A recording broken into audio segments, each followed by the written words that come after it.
Imagine this.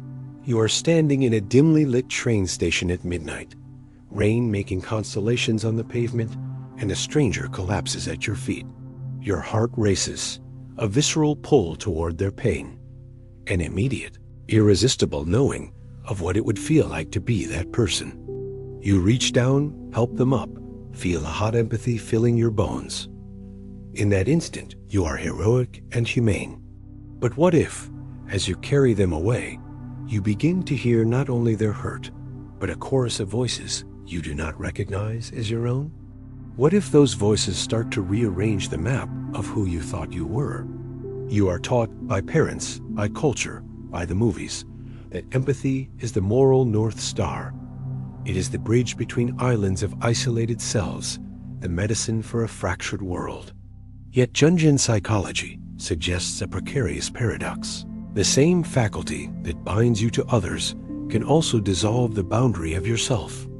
Empathy, unexamined, can become conduit rather than compass. What looks like compassion may be a stealthy surrender.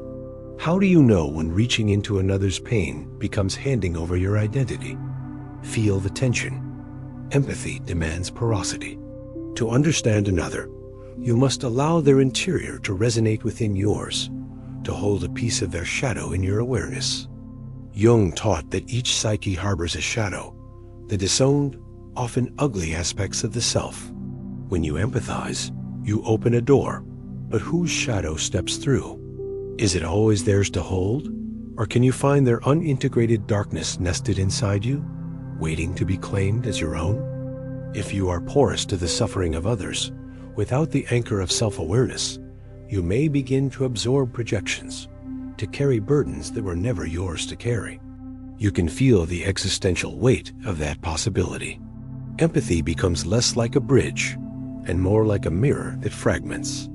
Instead of seeing another and returning whole, you see another and return altered, your emotional seams pulling tighter, your persona thinning. Who are you when your warm responses become rehearsed accommodations to the archetypal dramas playing out around you? Have you imagined loving someone so thoroughly that you lose the outline of your own face? Jung warned about projection, attributing your disowned contents to others and then interacting with those projections as if they were real. Empathy can inadvertently validate these projections.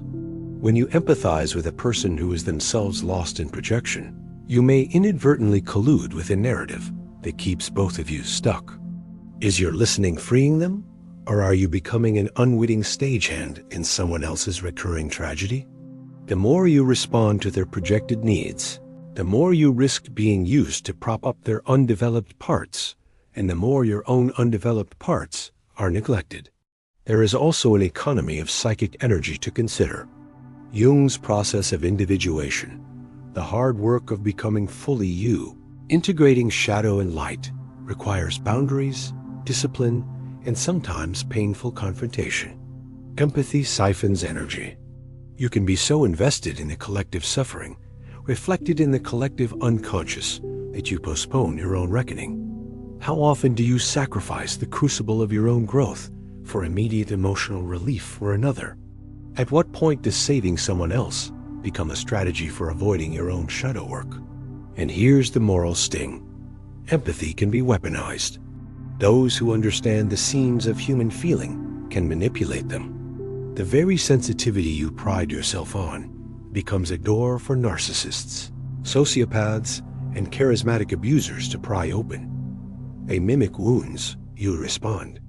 They wear the masks of archetypes, the wounded child, the victim, the mysterious sage, and your empathic attunement hands them scripts to perform. Are you compassionate, or are you being trained into a role that suits someone else's design? This is the dark side of empathy. Not that empathy is evil, but that it is ambivalent, like fire, life-giving when tended, destructive when uncontrolled. The paradox sits heavy. To connect deeply is human. To lose oneself in connection is a cultural epidemic. You feel it already, a clutch in the gut, a recognition that some of your kindnesses have come with a quiet cost. What if the noble impulse to understand becomes the exact mechanism by which your autonomy erodes. So you stand again at that wet platform, stranger in your arms. The rain has turned the station lights into blurred halos. You are both saved and undone. The questions accumulate. How do you empathize without being enveloped? How do you honor another's shadow without importing it? Is there a form of compassion that preserves the mystery of both selves? Hold that tension. Soon you will see the anatomy of this dark side, the mechanisms Jung described, the patterns that repeat across relationships, the subtle signs that your empathy has become your undoing. Before you step into making and mending, you must first know what is pulling you apart. You begin to see the architecture of the problem when you look past the heroic moment and into the mechanics of soul contact. Why does empathy, that luminous virtue, so often carry a shadow like a second skin? Part of the answer is psychological. Empathy requires permeability.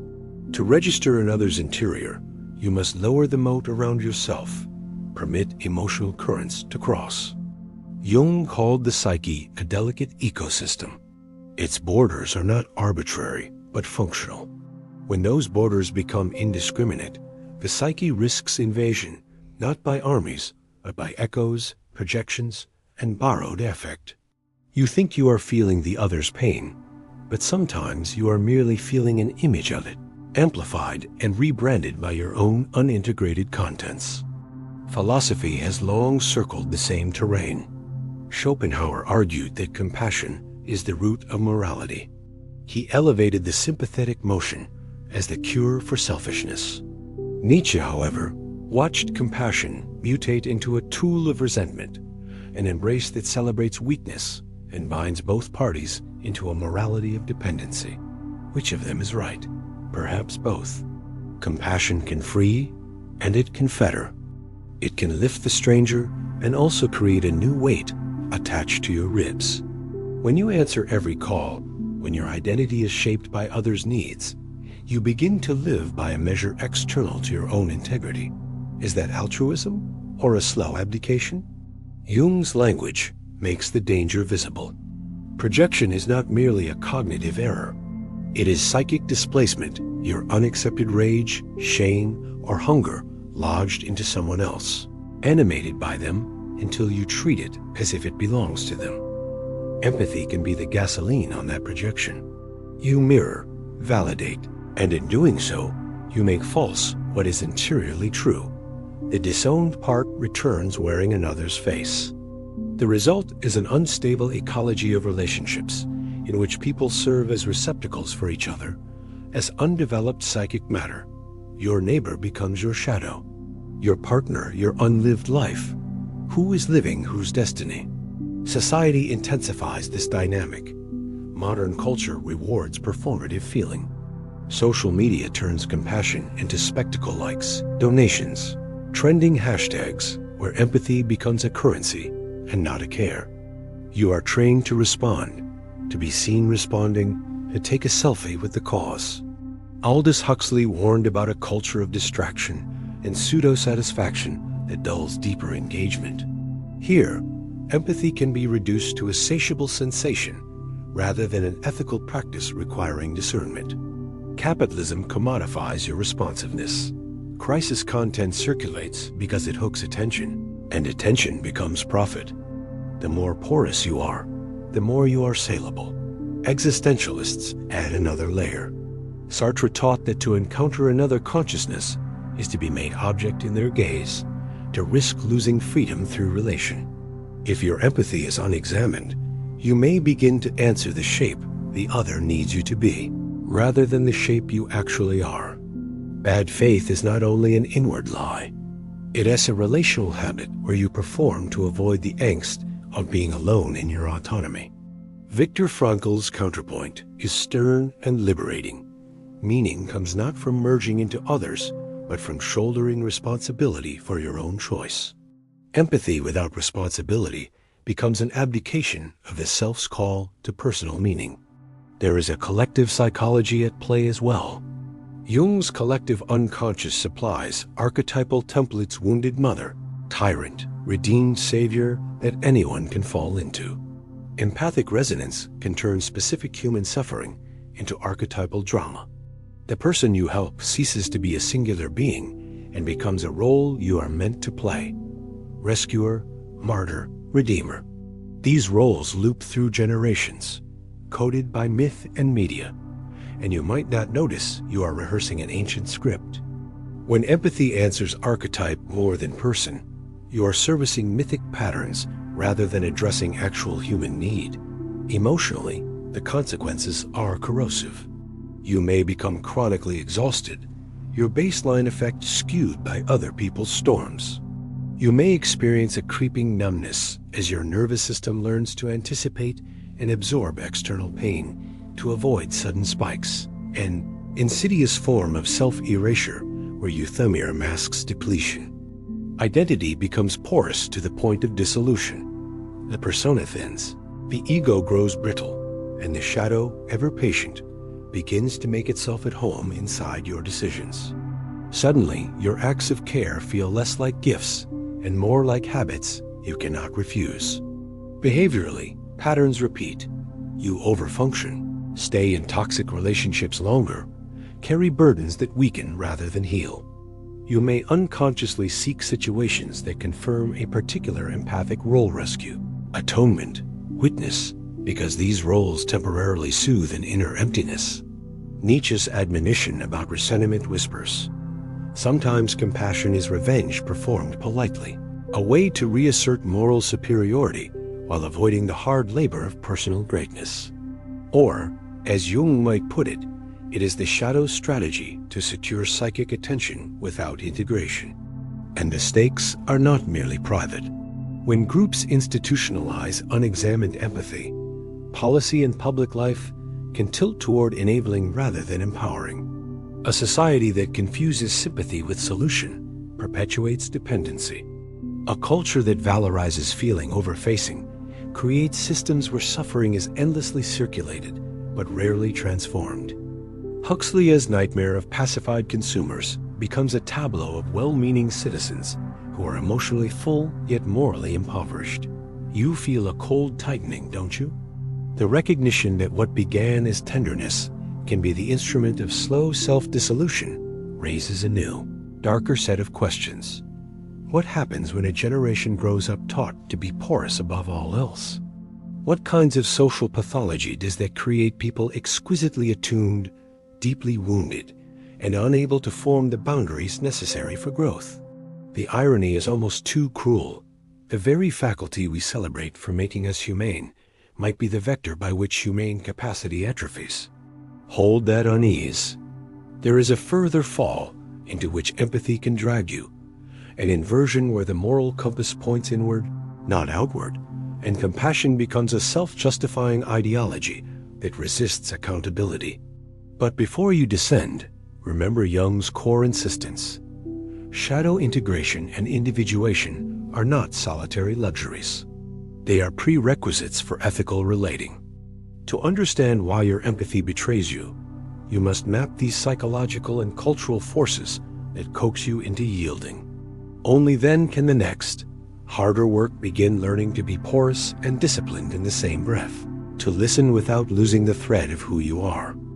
Imagine the slow accretion of rainwater finding its way into the tiniest crack in a stone wall. You do not notice at first. A drip here, a streak there. Months pass, and the fissure becomes a seam. The wall gives. That is how the dark side of empathy works. Patient, incremental, hydraulic. You feel virtuous reactions, heartfelt alignments, a steady stream of compassion that seems never to end. But what if the stream is eroding you from the inside out? You are wired to connect.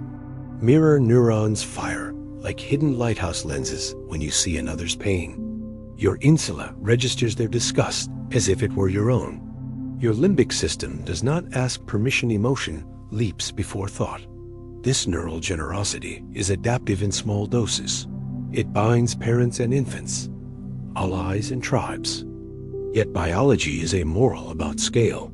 Chronic limbic resonance without the buffering of prefrontal regulation rewires you toward hyperresponsivity.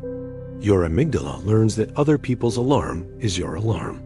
Your vagal tone adapts to constant vigilance. Over time, allostasis taxes your system's stress hormones, become routine, energy reserves dwindle, emotional granularity collapses into one color, other people's pain. Cognitive biases covertly strengthen the leak. Confirmation bias makes you seek stories that fit your empathic identity, the narrative of the wounded you must save, while attentional bias funnels every poignant image into your awareness.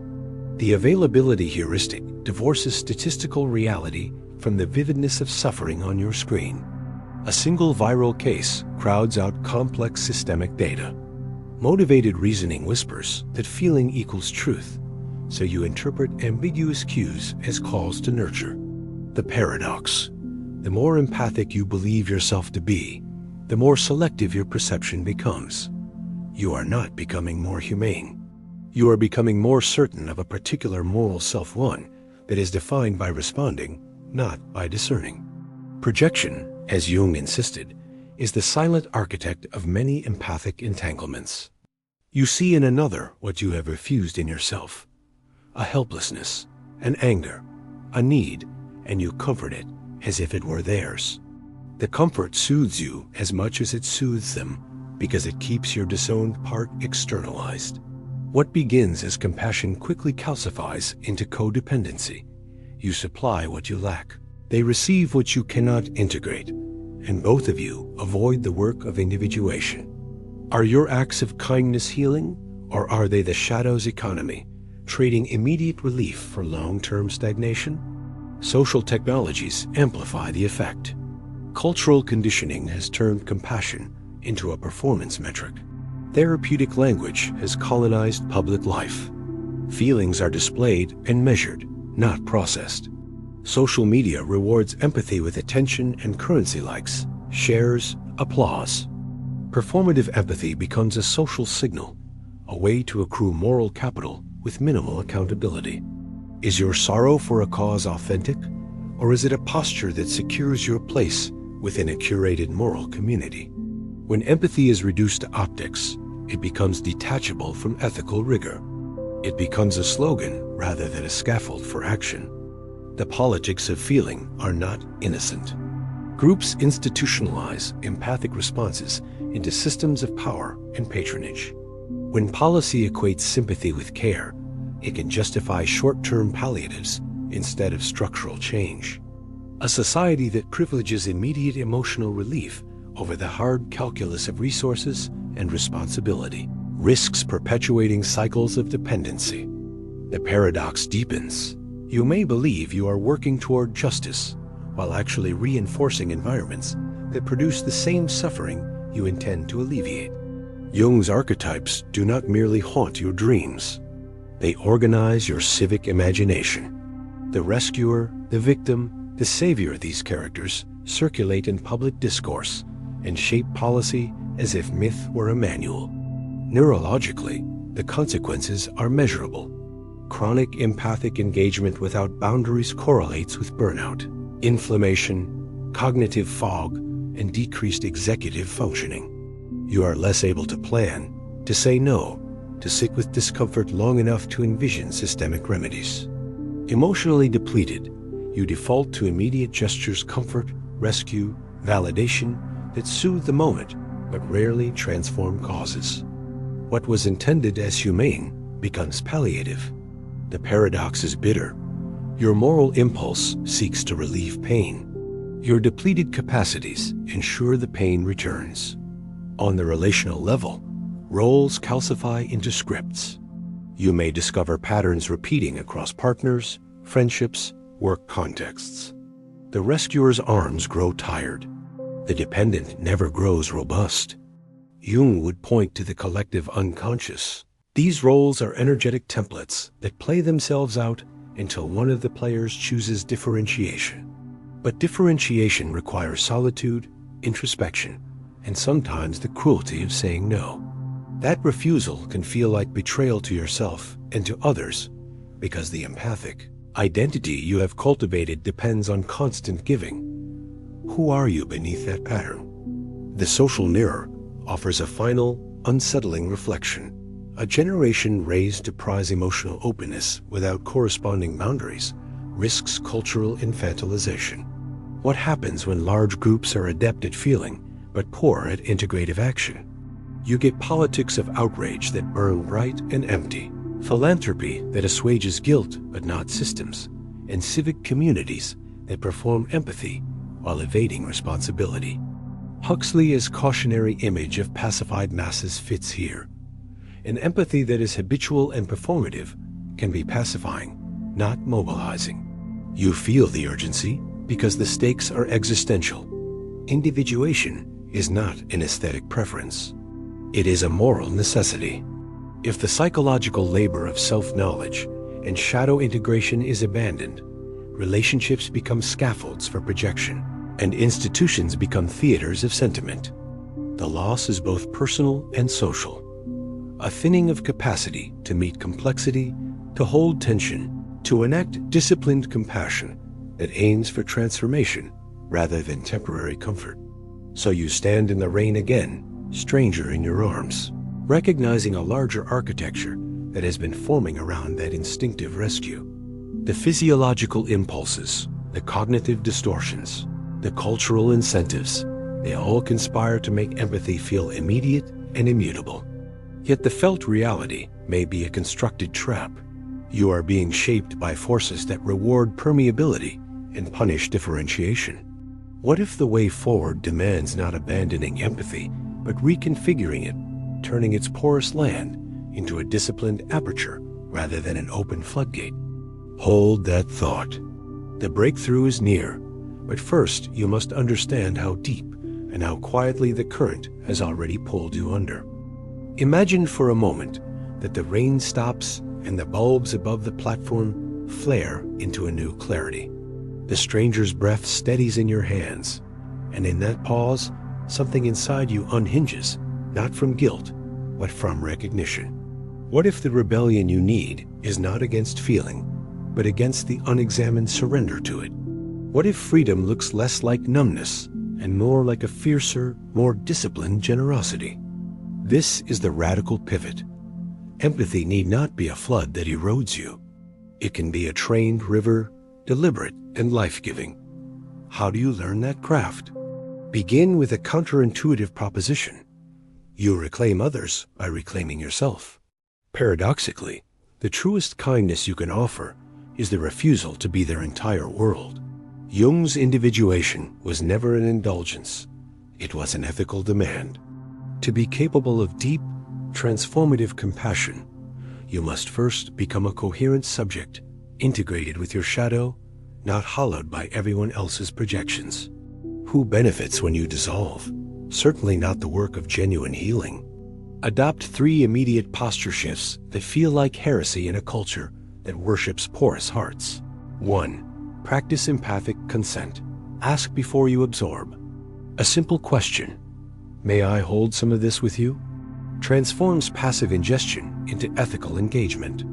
It places an invisible boundary that respects both psyches. When you make consent habitual, you stop being a psychic sponge and become a chosen vessel. You are no longer complicit in shuttlecrafting someone else's undeveloped contents into your life. 2. Learn the art of differentiated listening. There are forms of hearing that are diagnostic rather than devotional. Your task is to detect archetypal resonance, the pattern, not the entire myth, and respond to that structure with questions that invite agency. Instead of immediately soothing, ask, "What part of you is making this call?" Or, "What would you do if you weren't carrying this role?" These questions seduce autonomy out of enactment. They force the other into individuation as well, which is the only true antidote to codependent scripts. 3. Institutionalize solitude. Solitude is not withdrawal. It is apprenticeship in yourself. Jung took long walks, sat with dreams, wrote through his own shadow. Gandhi fasted, meditated, disciplined the body so the soul could act rather than react. Frankl turned the prison cell into a laboratory for meaning. You must ritualize withdrawal digital fasts, dream journals, silent weekends, so your nervous system learns to make contact from a place of fullness. From a replenished center, you give without depletion. Historical examples matter because they make revolutionary possibility tangible. Jung himself broke from Freud, not out of contempt for feeling, but out of refusal to allow feeling to remain unexamined. He chose a path of interior sovereignty that enabled him to care more wisely. Nelson Mandela, after decades of bitterness, chose to integrate grievance into a wider commitment to nation building. His compassion was strategic, disciplined, and boundaried in empathy that aimed at structural transformation rather than personal salvation. Gandhi's nonviolent resistance was not soft feeling. It was a rigorous training of will and restraint that could withstand manipulation. These figures teach that courage and compassion are siblings. You cannot sustain one without the other. Now, consider concrete practices that reshape empathy into a tool of liberation rather than enslavement. Shadow mapping. Keep a projection ledger. When you feel intense resonance, journal the scene. Then ask, which of these feelings sound unfamiliar in me? Which sound like something I have been taught to avoid? Map patterns across relationships to locate recurring complexes.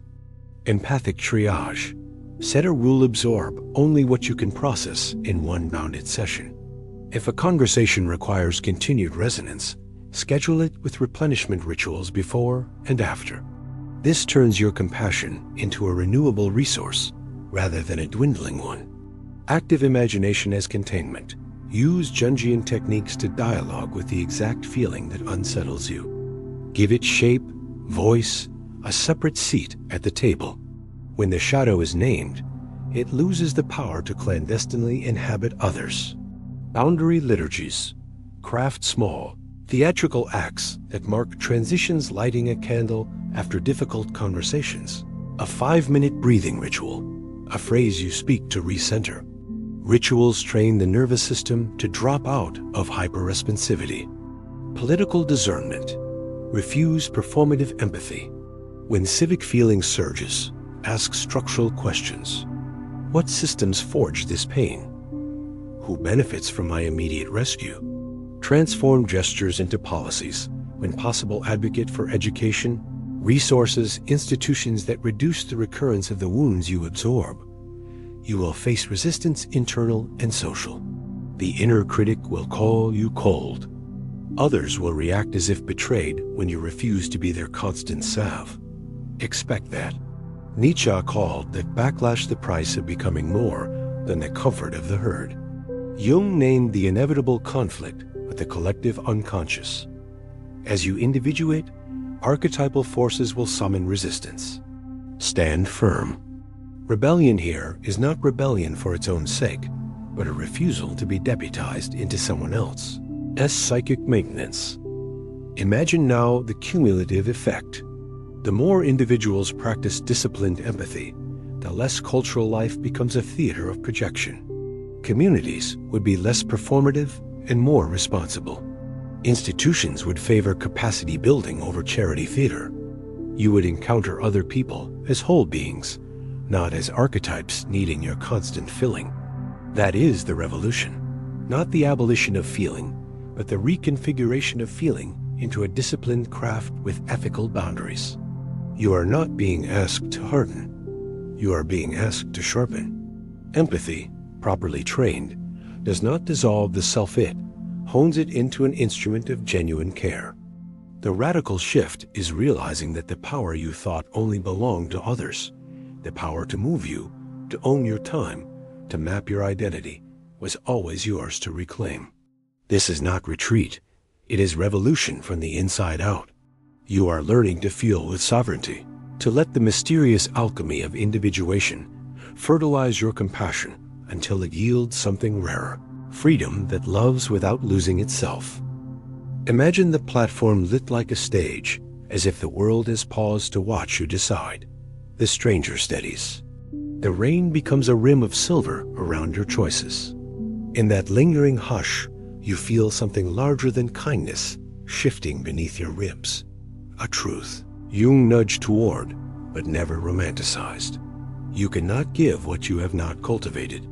Empathy, in its highest form, is not an act of surrender, but a directed power born from integration. The final, most destabilizing realization is simple and terrible and freeing. Your capacity to feel for others is bound to your capacity to be yourself. What does that mean in practice? It means the inner work of individuation is not optional decoration for the spiritual connoisseur. It is the ethical foundation for any empathy that heals rather than harms. You already suspected this, your exhaustion, your recurring entanglements, the uncanny way relationships replay mythic scripts, but suspicion is different from seeing. Seeing requires the ruthless courage to map your dark interiors and to take responsibility for what you project onto others. Jung taught that projection makes strangers into mirrors. The revelation is that without owning your mirror, you will spend life polishing other people's reflections while your own face fades. Do you want a compassion that saves, or one that sats? There is a paradox here. The most effective kindness often looks like refusal. Saying no can be the deepest yes. Setting a boundary can be the most loving act you perform. Why? Because boundaries are not walls to keep others out. They are the scaffolding that allows generosity to be deliberately given and sustainably renewed. A river, contained by its banks, feeds fields. An uncontrolled flood destroys them. Your individuation is the bank that channels empathy into life rather than letting it drown you. Ask yourself, when did tenderness begin to feel like duty? When did feeling like proof that you are moral? Those questions are not moralistic traps. They are diagnostic. If compassion is your badge rather than your discipline, you have confused visibility with virtue. Jung's remedy is corrosive to performative empathy. Bring the shadow into dialogue. Name the resentment that makes you feel indispensable. Name the rescue fantasy that gratifies an unlived ambition. When you sit with your own darkness, the compulsion to fix others softens. You begin to act from fullness, not from deficit. What does the world look like when many of us pursue this interior sovereignty? Consider a shift that is both micro and tectonic. Individuated people do not flock to archetypal roles. They encounter individuals. Communities stop performing grief and start doing the hard architecture of change. Building schools, redesigning systems, creating rhythms that reduce the recurrence of the wounds you used to carry. Empathy becomes infrastructure rather than spectacle. You stop being the perpetual first responder to emotional emergencies and become a collaborator in durable solutions. Can you imagine the difference between a culture that rewards feeling and one that trains feeling into ethical competence? Here is the paradox that will haunt you. To love widely, you must love narrowly first. By that I mean, you must first learn to love the contours of your own psyche, its vulnerabilities, its shame, its capacity for cruelty, until those features are no longer exiled. When you do, your empathy deepens because it is no longer projection, but recognition. You see others as whole, not as containers for your disowned parts.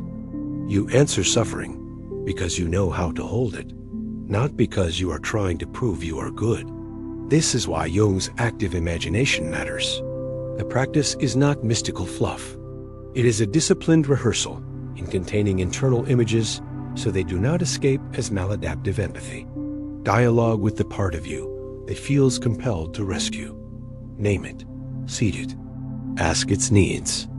When it is seen, the part loses the need for clandestine enactment in your relationships.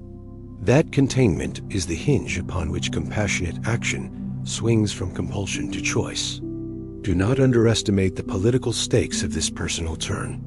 A citizen who understands their limits will lobby for institutions that do not require perpetual moral labor from individuals. They will prefer policy to posturing, capacity building to catharsis. Jung's insight into the collective unconscious tells us that cultural scripts repeat until one person chooses otherwise.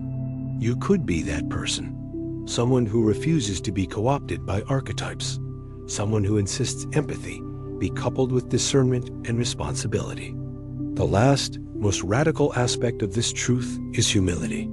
Integration teaches humility because it reveals the messy co-ownership of pain. You are often part author, part actor, and part audience in the dramas you think you only witness. To recognize this is to stop acting from moral superiority and start acting from a complex compassion that can bear paradox. You will make mistakes. You will withdraw in ways that feel uncomfortable.